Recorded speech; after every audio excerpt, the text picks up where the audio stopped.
He thought the old architect was just a worn-out checkbook. He thought I was just the grandfather who built toy blocks and fixed leaky faucets. He forgot that I spent 40 years calculating load-bearing limits. He didn't know that before I built houses, I learned how to demolish. My name is Robert. I deal in angles, steel, and stone. I know exactly how much pressure a structure can take before it snaps. And my son-in-law? He was about to find out that I don't just pour foundations. I bury secrets in them, too. If you are listening to this, subscribe to the channel and let me know where you are watching from. It helps to know I am not just speaking to the ghosts in this empty room. Let me tell you how a vanilla bean birthday cake turned into a demolition site. I looked at my hands. They were stiff. They had to be. It was a Tuesday in late October. The sky was a bruised purple, heavy with rain that refused to fall. The air felt electric, like the moment before a lightning strike. I drove my truck down the familiar street, the tires humming against the asphalt. My hands gripped the wheel at 10 and 2, a habit from a lifetime of discipline. In the back, covered by a blue tarp, was a wooden fortress. I'd sanded that walnut wood until it felt like silk. It was for my grandson, Leo. Leo was my world. Since my wife Eleanor passed, my life had shrunk to the size of his small hand. He was the only thing that made the silence of my own house bearable. I checked my watch. 1:30 p.m. Leo would be napping. I pictured him in his crib, chest rising and falling, surrounded by the stuffed bears I had bought him. The thought made my jaw relax. But that peace was a lie. The storm wasn't in the sky. It was waiting behind the front door. I killed the engine a block away. I wanted to surprise my daughter, Sarah. It was her 32nd birthday. I coasted into the driveway of the mid-century modern house I had helped them finance. I had drawn the plans for the renovation myself, opening up the living space, letting the light in. The house was dark, quiet. It should have been empty. Sarah was at the hospital working a double shift, exhausted and overworked. Her husband, Jason, was supposedly at a client meeting downtown, but there was a car in the driveway, not Sarah's SUV. A black Mercedes. Sleek, aggressive. I didn't recognize it. I stepped out of the truck. The air smelled of ozone and wet leaves. Something in my gut twisted. A structural warning, the kind of feeling you get when you see a hairline crack in a support beam. I should have turned around. I should have called. But I'm a man who checks the foundation myself. I let myself in with a spare key. The lock clicked softly. I pushed the door open. The air inside was cool. The thermostat was set low, chilling the sweat on my neck. It smelled of lavender, Sarah's scent. But underneath it there was something else. Something muskier. Expensive perfume. The kind that lingers in elevators. I set the cake box on the kitchen island. I moved silently. My boots were off. My socks slid over the polished concrete floors I had poured 3 years ago. I walked to the foot of the stairs. Silence. Good. Leo was still asleep. I went to the living room to hang the streamers. I wanted everything to be ready when Sarah walked in. Then I saw it. My blood ran cold, the kind of cold that burns. On the beige sofa, a coat was thrown carelessly over the armrest. It was bright crimson, a trench coat, high fashion. The fabric shimmered even in the dim light. Sarah didn't wear red. She wore practical wool. She was a nurse. She liked comfort, not display. I knew this coat. I froze. My breath caught in my throat. It belonged to Jessica. Jessica was Sarah's best friend. The maid of honor. Leo's godmother. The woman who sat at our Thanksgiving table and toasted to family. Why was Jessica here? I looked at the side table. 2 wine glasses. An empty bottle of Pinot Noir, the vintage I had given Jason for his promotion. It was a $300 bottle, meant to be saved for a special occasion. Then I heard it. The sound of a life breaking apart doesn't sound like a crash. It sounds like a laugh. It wasn't a conversation. It was a laugh. Low, throaty, intimate. It was followed by the splash of water. It was coming from the master suite on the ground floor. My heart didn't race. It stopped. I am a man of precision. I calculate risks. I measure loads.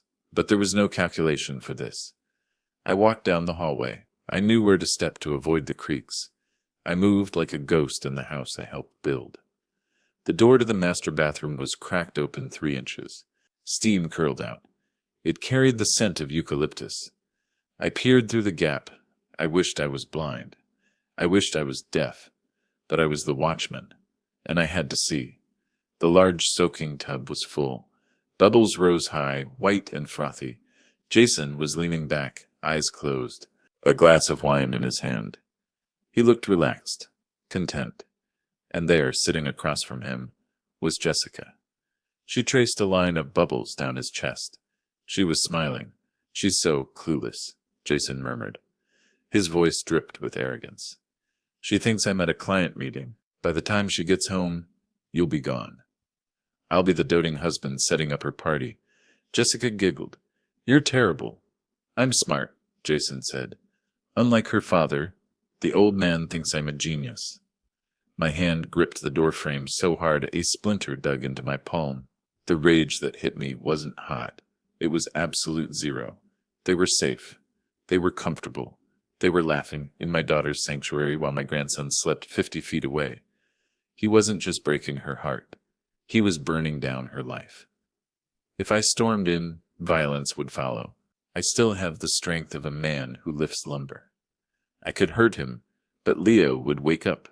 He would see his grandfather dragging his father out of a tub. He would see the blood, the screaming. I couldn't let Leo see the ugliness of the world yet. I had to protect the structure. I looked at the door handle. It was a solid core door, high-grade privacy lock. I had installed it myself. I reached into my pocket. I had the master keyring. I stepped up to the door. My hand was steady. I inserted the key. Click. The deadbolt slid home with a heavy thud. The splashing stopped instantly. The trap was set. Now I just had to wait for the rats to realize they were caught. "What was that?" Jessica whispered. "Just the house settling," Jason said. His voice wavered. "Relax." I didn't relax. I walked to the kitchen. I took a heavy oak chair from the dining set. I wedged it firmly under the door handle. Then I sat on a stool in the kitchen. I stared at the birthday cake. The vanilla frosting looked perfect.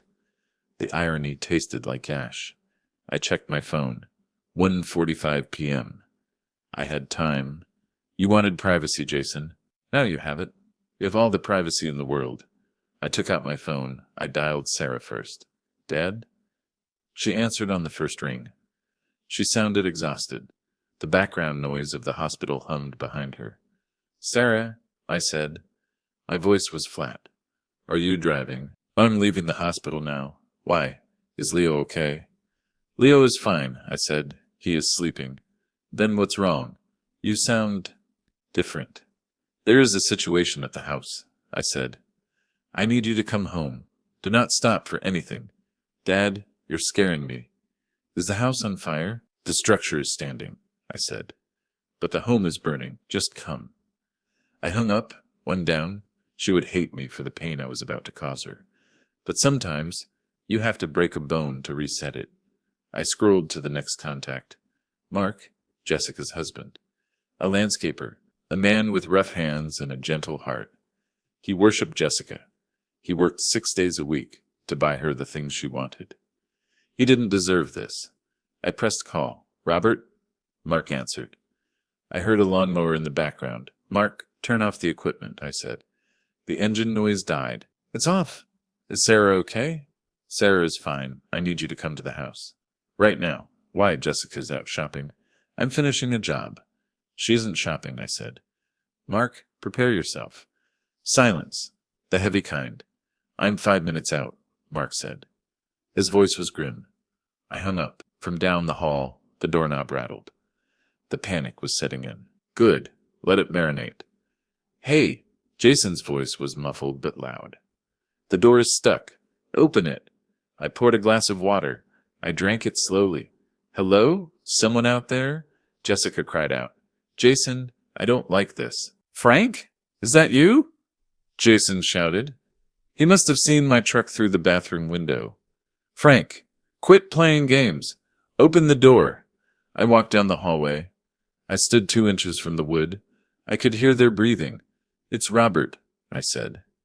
The banging stopped instantly. The silence that followed was heavy enough to crush a man. He knew, In that second, he knew his life was over. "Robert?" Jason's voice cracked. "Oh, God. Robert, wait. Listen." "I'm listening," I said. It's a misunderstanding. We were fixing the plumbing." "In the dark?" I asked calmly. "With a bottle of Pinot Noir?" "Let us out," he screamed. "This is false imprisonment. You can't keep us here." "I can," I said, "and I will, until the guests arrive." "What guests?" Jessica whimpered. "Sarah," I said, "and Mark." A wail rose from inside the bathroom. It was the sound of a life ending. "No," Jessica screamed. "Robert, please. Mark will kill me. I've known you since I was a kid." "That is exactly why the door stays locked," I said. "You stopped being a friend the moment you walked into this house. You are just a termite now." I went back to the living room. I sat. I waited. 2:05 p.m. The front door flew open. Sarah rushed in, still in her scrubs. Her eyes were wide, panicked. "Dad!" She scanned the room. "Where is he? Where's Leo?" She stood up. "Leo is sleeping." "Then what is happening?" She was shaking. "Why did you call me like that?" Before I could answer, the door opened again. Mark walked in. He was covered in grass clippings. His face was streaked with sweat and dirt. His eyes were dark. Dangerous. "Where are they?" Mark asked. He didn't say hello. He didn't ask what happened. He knew. I pointed down the hall. The master bath. The executioners had arrived. Sarah looked at Mark, then at me. Confusion clouded her face. "I don't understand," she whispered. "Why is Mark here?" "Go look," I said gently. They walked down the hall together. I followed a few paces behind. Mark tried the handle. Locked. He looked at the chair, wedged under it. He looked at me. "Open it," Mark said. His voice was a low growl. I pulled the chair away. I unlocked the deadbolt. "Mark, please," Jessica's voice came from inside. Trembling. "Please don't come in." Mark didn't listen. He kicked the door open. The wood splintered. The truth spilled out. The sight was pathetic. Jason and Jessica were huddled in the corner, wrapped hastily in damp towels. The air was thick with humidity and shame. Sarah gasped. She put a hand over her mouth. She staggered back until she hit the wall. "No," she whispered. "No, no, no." It wasn't a scream. It was a whimper. A sound of pure brokenness. Jason stepped forward, hands raised. "Sarah, baby, listen." It was a mistake. A moment of weakness. "A mistake?" Sarah's voice broke. "You're in our house. On my birthday." He wasn't sorry. He was just sorry he got caught. Mark walked into the room. He didn't yell. He didn't throw a punch. He walked straight to Jessica. He looked down at her. Tears streamed down her face, ruining her makeup. "You said you were buying a dress," Mark said softly. "I'm sorry, Mark." "I'm so sorry." Mark reached into his pocket. He pulled out his wedding ring, a simple gold band. He dropped it into the bathtub water. Plop. "You can keep the dress," he said. He turned and walked out. He didn't look back. He left his heart in that water. Sarah was sliding down the wall, sobbing into her hands. Jason tried to push past me to get to her. "Sarah, please." I put a hand on his chest. It was like hitting a concrete wall. I didn't move. "Don't touch her," I said. "Get out of my way, old man." Jason snarled. His fear was turning to aggression. "This is between my wife and me." "Not anymore," I said. "You have 5 minutes to get dressed and leave. If you are not gone, I call the police." "You can't do that. I live here." "The house is in Sarah's name," I said. "I checked the deed this morning. You are trespassing." Jason paled. He scrambled to grab his clothes. Jessica followed, weeping. They ran out the back door, like rats fleeing a sinking ship. The trash took itself out, but the smell remained. If you are still listening to this story, make sure to subscribe and hit the like button. It helps more than you know. The house fell silent, save for Sarah's weeping. I sat on the floor next to her. I pulled her head onto my shoulder. "I'm sorry, sweetheart," I whispered. "Why?" she sobbed. "Why did he do this?" "Because he is broken," I said, "and broken things break other things." Leo woke up upstairs. He started to cry. Sarah wiped her eyes. She stood up. "I have to get him," she said. She was strong. My daughter was made of steel. But the real war was just beginning. I thought the battle was over. I didn't know the siege was about to start. Weeks passed. The initial shock faded into a dull, aching throb. Then Jason came back. Not to the house, but to her phone. He sent emails, texts, letters. He played the victim. He played the repentant sinner. He used the ultimate weapon. I need to see my son, he told Sarah. Everyone makes mistakes. Are you going to deny a boy his father? Sarah was a healer. It was her nature to fix things. She invited me over for dinner. She couldn't look me in the eye. Dad, she said, I'm letting Jason come over for supervised visits. I felt the blood drain from my face. He was clawing his way back in. Sarah, no, I said. He betrayed you. I know, she said, her voice trembling. But he's Leo's dad. He says he's in therapy. He wants to reconcile. He's lying, I said. I have to try, Dad, she pleaded. For Leo, I don't want a broken family. I wanted to shake her, but I knew if I pushed too hard, she would push me away, and I needed to be close to watch him. Okay, I said, but I have conditions. He doesn't move back in. That's fair, she said. Jason returned. He was charming, humble. He apologized to me. I refused his handshake. A snake sheds its skin, but it's still a snake. I watched him, like a hawk circling a field. I noticed things. He was always checking his phone, shielding the screen. He was sweating, even when the AC was on. One afternoon, I was fixing the porch railing. My neighbor, Mrs. Higgins, walked by. She was a nosy woman, 70 years old, with eyes that missed nothing. Robert, she leaned over the fence. Who are those men? What men? The ones in the suits? They came by yesterday looking for Jason.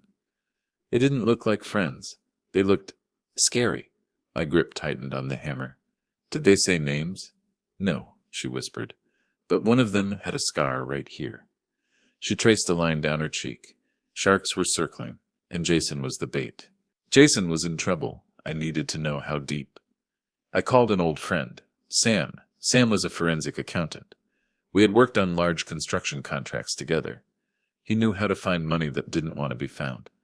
Sam, I said, I need a deep dive on Jason Miller. Trouble? Sam asked. I think he's rotting the floorboards, I said. Give me a week. I was about to shine a light in the dark corners. Jason was pushing Sarah. Sign these, he'd say. Just insurance updates. We need to consolidate our accounts, he'd say. For Leo's future. Sarah was distracted. She was working extra shifts to pay the bills. Jason had stopped paying. She was whisked to signing. I had to stall him. Let me look at those papers, I told Jason one evening. He snatched them away. You're not a lawyer, Robert. No, I said. I'm a father. His eyes flashed with hate. Real hate. The mask was slipping. Sam called me to a dinner on a Thursday. He looked grim. He slid a thick folder across the table. It's worse than rot, Robert, Sam said. It's a complete structural failure. I opened the folder. Red ink everywhere. He's embezzling, Sam said. He set up shell companies. He's stealing from his own clients. Is that it? No, Sam pointed to a credit card statement. Gambling debts. Massive ones. He owes money to a loan shark named Elias Thorne. I knew the name. Thorne was bad news. He's trying to pay Thorne off, Sam said. But he doesn't have the cash. He was drowning. And he was trying to use Sarah as a life raft. Sam flipped the page. He has a one-way ticket to the Cayman Islands, booked for next Friday. He's running, I whispered. He's going to drain Sarah's accounts, take the mortgage money, and disappear, Sam said, leaving her with the debt. And the foreclosure, Sam added. My hands shook. Not from fear, from rage. And there's one more thing, Sam said softly. He pulled out a draft document. Sole custody petition. My vision blurred. I read the words. Jason was planning to claim Sarah was mentally unstable. He cited her depression after the affair. He wanted full custody of Leo. Why? I asked. He doesn't care about the boy. Leo has a trust fund, Sam said. From his grandmother? It unlocks if the father has sole custody. He was going to steal my grandson, to use him as a piggy bank. I closed the folder. The rage was gone. Now, there was only the cold, calculating focus of a demolition expert. I gave him a second chance, I said. He used it to dig a grave. He declared war. I was about to end it. What are you going to do? Sam asked. I stood up. I adjusted my coat. I'm going to call the higher authority, I said. I didn't mean God. I meant the FBI. I had a contact. Agent Miller. He was a former student of mine who had left architecture for cybercrime. He was sharp. I sent him everything Sam found. This is wire fraud, bank fraud, and conspiracy. Agent Miller told me over the phone. We've been looking for Elias Thorne's connections. Jason is the link. When can you move? I asked. We need him to make the transfer, Miller said. We need him to try and take the money. He's trying tonight. I said. He's coming for dinner. We'll be there, Miller said. The charges were set. I just needed to light the fuse. There was one more loose end. Clara, the bank manager. Sam had found emails between her and Jason. She was approving the fraudulent loans. I went to the bank. I sat in her office. Mr. Robert, she said nervously. How can I help you? I know about the Cayman account, I said. Her face went white. I know about Jason, and I know about the kickbacks. She started to shake. You have two choices, I said. You can go to jail for 20 years, or you can cooperate with the FBI tonight. She picked up the phone. Her hand was trembling. Even the strongest pillars crack under pressure. I went to the house early. Sarah was cooking. She looked hopeful. He's really making an effort, Dad, she said. It broke my heart. She was building a castle on a swamp. Sarah, I said, I love you.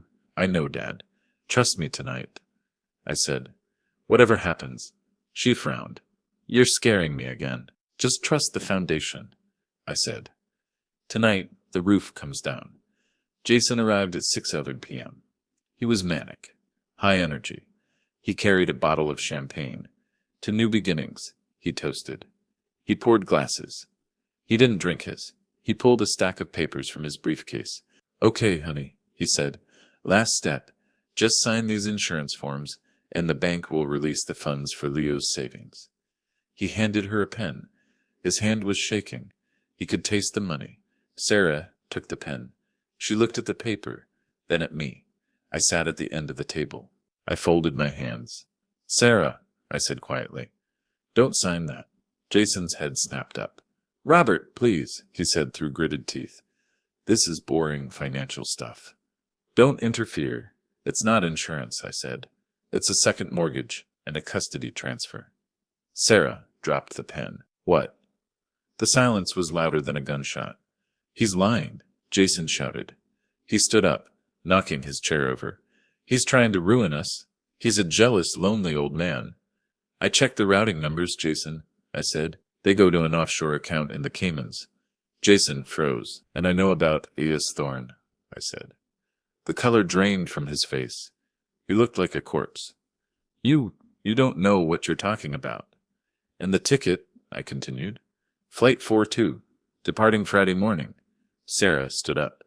She looked at Jason. Is it true? She whispered. The confession was in his eyes. She's crazy, Jason yelled. He lunged for the papers. Give me those. I'm not crazy, Sarah said, pulling them away. And neither is my father, you stupid bitch. Jason screamed. He raised his hand. That was the mistake. I stood up. I am 65, but I still lift lumber. I stepped between them. You will not touch her, I said. Move. Jason reached into his jacket. For a second, I thought he had a gun. I braced for impact. Crash. The front door burst open.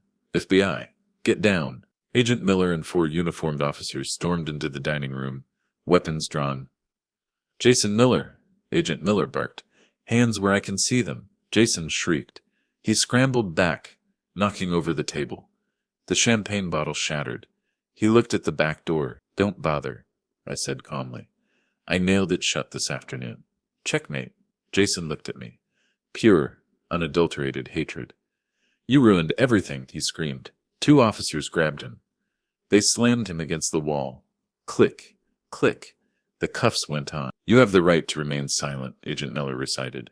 I walked up to Jason. I leaned in close. "I didn't ruin anything," I said. "You built your life on lies." I just kicked out the support beams. The structure had failed, but the debris was toxic. They dragged him out. He was crying now, begging. "Sarah! Sarah! Tell them, it's a mistake." Sarah stood frozen. She watched the man she loved transform into a stranger. The flashing lights outside painted the walls red and blue. Agent Miller nodded to me. "We got the laptop, Robert. It's all there. The gambling. The fraud." "Thank you," I said. Miller left. The house was quiet again. Peace.